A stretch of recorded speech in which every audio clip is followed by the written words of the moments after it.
Today TV Telugu news Kuppam. Telugu Desam party బీసీల party MLC Kancharla Srikanth. Chittoor జిల్లా కుప్పం నియోజకవర్గం కుప్పం తెలుగుదేశం పార్టీ కార్యాలయంలో మీడియాతో ఎమ్మెల్సీ కంచర్ల శ్రీకాంత్, కుప్పం నియోజకవర్గ టీడీపీ ఇన్ఛార్జ్ మునిరత్నం మాట్లాడారు. బీసీలకు రాజ్యాధికారం ఇచ్చిన పార్టీ తెలుగుదేశం పార్టీ. చంద్రబాబు అనేక మంది బీసీ చెందిన వారి మంత్రులను చేశారు. 11 యూనివర్సిటీల్లో 9 యూనివర్సిటీలలో బీసీలకు వైస్ ఛాన్సలర్ పదవులు ఇచ్చారు. సీఎం జగన్కు బీసీలకు చెందిన మంత్రుల పేర్లు తెలుసా? సీఎం జగన్ కేబినెట్లో ఎంతమంది బీసీలకు చెందిన మంత్రులు ఉన్నారు? మాచర్లలో చంద్రయ్య అనే బీసీకి చెందిన నాయకుడు చంద్రయ్యను హతమార్చిన వ్యక్తులపై ఎలాంటి చర్యలు తీసుకోలేదు. రాష్ట్రంలో 300 మందికి పైగా హతమార్చిన ఘనత వైసీపీది. సుమారు 5,000 మందిపై అక్రమ కేసులు పెట్టి జైల్లో పెట్టారు. కుప్పం నియోజకవర్గంలో చంద్రబాబుకు 1,00,000 ఓట్ల మెజారిటీ రావడం ఖాయం.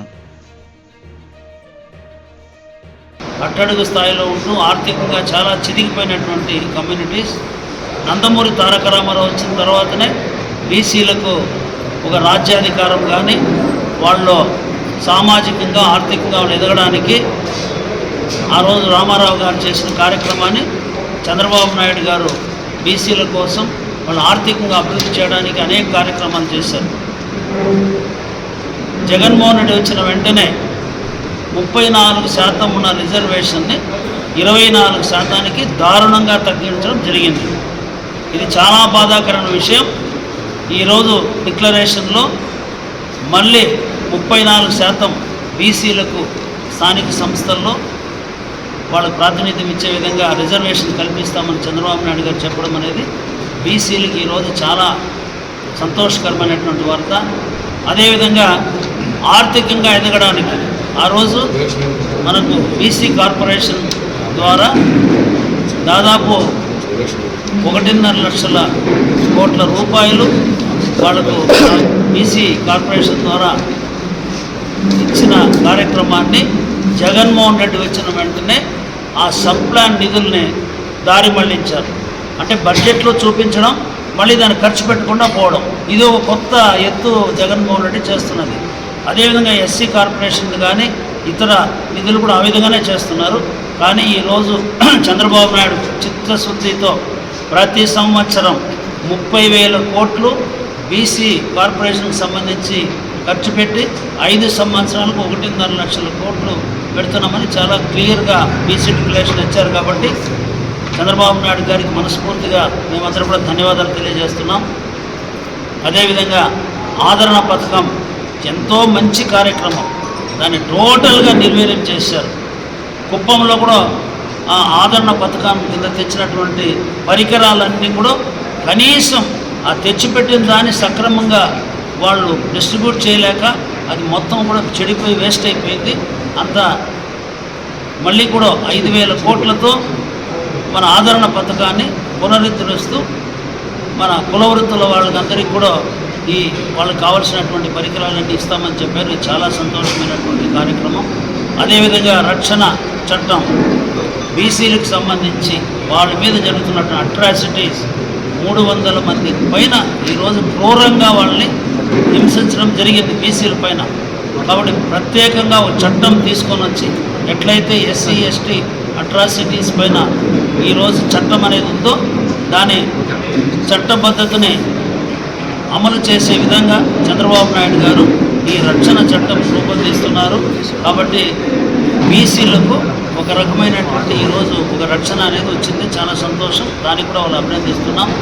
కాబట్టి బీసీలందరూ కూడా బీసీలు అంటే చాలా కేవలంగా బ్యాక్వర్డ్ క్లాసెస్ అనేటువంటి ఒక చెప్పేవాళ్ళు. ఈరోజు తెలుగుదేశం పార్టీకి బ్యాక్ బోన్ క్యాస్ట్ అని వచ్చింది. తెలుగుదేశం అంటేనే బీసీలు, బీసీలు అంటేనే తెలుగుదేశం. కాబట్టి తప్పకుండా బీసీలందరూ ఏకమై ఈసారి చంద్రబాబు నాయుడు గారిని అత్యధిక మెజారిటీతో మన రాష్ట్ర ముఖ్యమంత్రిగా చేసి అన్ని కార్యక్రమాలు కూడా అమలు చేసే విధంగా చేస్తారని ఆశిస్తూ బీసీలందరూ కూడా ఈ బీసీ డిక్లరేషన్ని సపోర్ట్ చేస్తూ చంద్రబాబు నాయుడు గారికి మద్దతు తెలియజేయాలని అంత కోరుతున్నాం. ఈరోజు రాష్ట్రంలో బీసీ సోదరి మనందరూ కూడా ఒక ఆనందకరంగా ఉన్న పరిస్థితి. ఎందుకంటే నిన్న విజయవాడలో జరిగిన జై హో బీసీ కార్యక్రమంలో నారా చంద్రబాబు నాయుడు గారు, పవన్ కళ్యాణ్ గారు కలిసి ఒక బీసీ డిక్లరేషన్ని ఇవ్వడం జరిగింది. దాంట్లో అన్ని విధాలుగా బీసీ సోదరులకి ఏ విధంగా లబ్ధి చేకూర్చబోతున్నారో వివరించడం, ఇంతవరకు ఆంధ్రప్రదేశ్ రాష్ట్ర చరిత్రలో ఏ ప్రభుత్వం కూడా అటువంటి కార్యక్రమాలు అమలు చేయలేదనే అంశాన్ని కూడా బీసీ సోదరులందరూ కూడా గుర్తించారు, ఆనందపడుతున్నారు. తెలుగుదేశం పార్టీ అంటేనే మొదటి నుంచి నందమూరి తారక రామారావు గారు పార్టీ పెట్టినప్పటి నుంచి కూడా బీసీలకి రాజ్యాధికారం ఇచ్చిన ఏకైక పార్టీ ఈ రాష్ట్రంలో ఉమ్మడి ఆంధ్రప్రదేశ్లో, అలాగే విభజన చెందిన ఆంధ్రప్రదేశ్లో కూడా తెలుగుదేశం పార్టీనే. ఆ రోజు చదువుకున్న విద్యావంతులైతే చాలు, తెలంగాణలో కావచ్చు, రాయలసీమలో కావచ్చు, ఎంతోమంది బీసీలని, డాక్టర్లని, లాయర్లని, టీచర్లని, వాళ్ళు చదువుకొని ఒక క్వాలిఫికేషన్ ఉంటే చాలు, వాళ్ళని ఎమ్మెల్యేలుగా టికెట్లు ఇచ్చి నిలబెట్టి ఎమ్మెల్యేలను గెలిపించి మంత్రులుగా చేయటం జరిగింది. సో ఆనాడు ఈరోజు రెండు రాష్ట్రాల్లో, తెలంగాణ, ఆంధ్రప్రదేశ్ రెండు రాష్ట్రాల్లో కూడా ఈరోజు గొప్ప గొప్ప నేతలుగా ఎదిగిన బీసీ నేతలకు అందరికీ అవకాశం కల్పించిన పార్టీ తెలుగుదేశం పార్టీ. సో అలాగే అదే స్ఫూర్తితోటి చంద్రబాబు నాయుడు గారు కూడా ఎంతోమంది బీసీ నాయకులను తయారు చేశారు, ఎంతోమంది బీసీలను మంత్రులు చేశారు, చాలా ఉన్నతమైన పదవుల్లో పెట్టడం జరిగింది. గత ప్రభుత్వంలో 14 నుంచి 19 మధ్య 11 యూనివర్సిటీల్లో 9 యూనివర్సిటీల్లో బీసీలుగా వైస్ ఛాన్సలర్ అవకాశం ఇచ్చిన పార్టీ తెలుగుదేశం పార్టీ. మీరు ఇప్పుడు చూడండి ఎంతమంది సీఎం సామాజిక వర్గానికి సంబంధించిన వాళ్ళకి బీసీలుగా పదవులు ఇచ్చారో, మిగతా వాళ్ళకి ఎంతమందికి ఇచ్చారో ఒక్కసారి ఆలోచన చేయమనండి, చూడమనండి ప్రజల్ని. అలాగే బీసీలకి మంత్రి పదవులు ఇచ్చాను, లేకపోతే కార్పొరేషన్ పదవులు ఇచ్చాను, 56 కార్పొరేషన్లు ఇచ్చాను, ఇంకా రకరకాలు చెప్తున్నారు జగన్మోహన్ రెడ్డి గారు. ఈరోజు వైఎస్ఆర్సీపీ పార్టీ నాయకులను అడుగుతున్నా, మీకు ఎంతమంది బీసీ మంత్రుల పేర్లు తెలుసు, వాళ్ళ ఫోటోలు, ఫేసులు తెలుసు? ప్రభుత్వం ఇచ్చేటటువంటి ఆయా శాఖలకు సంబంధించి ప్రభుత్వం ఇచ్చే యాడ్లు కోట్లాది రూపాయలు ఖర్చు పెట్టి యాడ్లు ఇస్తున్నారు జగన్మోహన్ రెడ్డి గారు. ఒక్కొక్క స్కీమ్ రిలీజ్ చేసే ముందు ప్రతి 3 నెలలకు ఒకసారి ఆ యాడ్లో కూడా బీసీ మంత్రుల ఫోటోలు కూడా వేయట్లేదు. ప్రజలందరూ బీసీ సోదరులను కూడా గమనించాలి. ఎక్కడో ఒక మూలన ఇంత చిన్న పేరు అనేది వేస్తున్నారు, ఫలానా మంత్రి అని చెప్పినేసి బీసీ మంత్రులు. అంటే బీసీ మంత్రుల ఫోటోలు కూడా వేసేదానికి కూడా మనసు ఒప్పనటువంటి ముఖ్యమంత్రి గారు బీసీల సాధికారత గురించి, వాళ్ళకి న్యాయం గురించి మాట్లాడుతుంటే మాకు హాస్యాస్పదంగా ఉంది. వైఎస్ఆర్సీపీ నాయకులను కానీ ఎమ్మెల్యేలు కానీ అడుగుతున్నా, వరుసగా చెప్పండి, మీ పార్టీలో ఉన్న బీసీ మంత్రుల పేర్లు చెప్పండి, పేర్లు వాళ్ళ శాఖలు చెప్పండి, చూద్దాం. టకటకమని చెప్పండి. ఎవరు ఏ శాఖ ఉన్నారో తెలియదు, ఎవరు అసలు మంత్రి లేదో తెలియదు.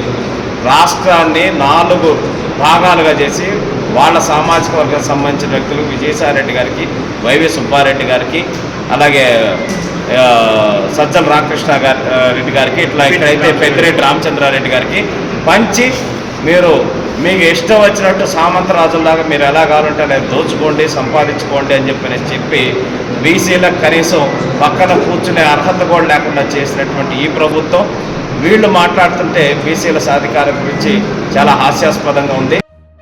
మీరు ఈరోజు ఒకే ఒక ఎగ్జాంపుల్ చెప్తాను నేను, నిజంగా అంత ప్రేమ ఉంటే చంద్రయ్య, మాచర్ల నియోజకవర్గంలో చంద్రయ్య అనేటటువంటి ఒక బీసీ తెలుగుదేశం పార్టీ నాయకుడు జై చంద్రబాబు అన్నాడని నడి రోడ్లో, అంటే అందరూ చూస్తాం, ఆ వీడియోలు కూడా వచ్చినాయి మీడియాలో అంతా కూడా, నడి రోడ్లో మనం మేకనో వీళ్ళనో గొర్రెనో కోస్తారు, అట్లా జై జగన్ అని చెప్పాను, లేకపోతే గొంతు కోస్తామంటే నువ్వు గొంతు కోసినా జై చంద్రబాబు అంటారంటే నడి రోడ్లో గొంతు కోసి చెప్పారు.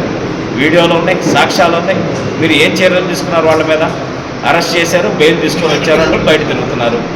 అమర్నాథ్ గౌడ్ అని చెప్పి 15 ఏళ్ల బాలుడు, 10th క్లాస్ చదివేటటువంటి అబ్బాయి వాళ్ళ అక్కని వెంకటరెడ్డి అనేటటువంటి వైఎస్ఆర్సీపీ లీడర్ ఏడిపిస్తుంటే, మా అక్కను ఎందుకు ఏడిపిస్తున్నావు అడిగిన పాపానికి ఉదయం పూట ట్యూషన్కి వెళ్తుంటే ఆ అబ్బాయిని చెట్లలోకి తీసుకెళ్ళి నోట్లో గుడ్డలు గుక్కి పెట్రోల్ పోసి తగలబెట్టారు. వాళ్ళ మీద ఏం చర్యలు తీసుకున్నారు? అరెస్ట్ చేశారు, మళ్ళీ బెయిల్ తీసుకున్నారు, వచ్చారు. మళ్ళీ వినాయక చవితి వేడుకలు అదే ఊర్లో డ్యాన్సులు వేస్తూ ఉన్నారు వాళ్ళు. మీరు ఏం చర్యలు తీసుకున్నారు బీసీల మీద? ఇట్లా 300 మంది పైచులకు బీసీ సోదరులను చంపిన ఘనత, 5000 పైచులకు బీసీ నాయకుల్ని జైల్లో కావాలని పెట్టి హింసలు పెట్టిన ఘనత మీది. మా కొల్లు రవీంద్ర గారు కావచ్చు, ఆయనకి ఏ సంబంధం లేని మర్డర్ కేసులో ఆయన పేరు ఇరికించి కావాలని ఆయన ఏ విధంగా పెట్టారు. అచ్చెన్నాయుడు గారికి ఆరోగ్యం బాలక సర్జరీ చేసుకుంటే శ్రీకాకుళం నుంచి ఇక్కడ విజయవాడ దాకా కనీస కట్టసి కూడా అంబులెన్స్లో కానీ అట్లా తీసుకురాకుండా బాగలేదన్నా కూడా కూర్చోబెట్టి పోలీసు వాహనంలో తీసుకొచ్చి ఇబ్బంది పెట్టిన మీరు ఇట్లా చెప్పుకుంటూ పోతే ఎన్నో ఉదాహరణలు ఉన్నాయి. మీరు బీసీల గురించి మాట్లాడుతుంటే మాకు చాలా హాస్యాస్పదంగా ఉంది. బీసీలకి న్యాయం చేసే పార్టీ, న్యాయం చేసిన పార్టీ ఏదైనా ఉంటే తెలుగుదేశం. ఈ బీసీ డిక్లరేషన్ తోటి బీసీ సోదరులు వాళ్ళందరూ కూడా తెలుగుదేశం పార్టీకి, జనసేన పార్టీకి మద్దతు తెలుపుతున్నారు. మా కూటమికి అమోఘమైన రెస్పాన్స్ అనేది ఈ బీసీ డిక్లరేషన్ ద్వారా వచ్చింది. 100కు 100% బీసీ సోదరులు 90% తెలుగుదేశం పార్టీకే ఓటైపోతున్నారు. బీసీలు ఎక్కువగా ఉన్న నియోజకవర్గం ఈ కుప్పం నియోజకవర్గంలో కూడా 1,00,000 ఓట్ల మెజారిటీ సాధనలో బీసీ సోదరులే అగ్రభాగా నుండి బాధ్యత తీసుకొని పనిచేస్తున్నారు. ఖచ్చితంగా మేము అది సాధిస్తామని కూడా తెలియజేసుకుంటూ ఇంత అద్భుతమైన డిక్లరేషన్ ప్రకటించిన నారా చంద్రబాబు నాయుడు గారికి, శ్రీ పవన్ కళ్యాణ్ గారికి ఇద్దరికీ కృతజ్ఞతలు తెలియజేసుకుంటూ సెలవు తీసుకుంటున్నాం. Thank you.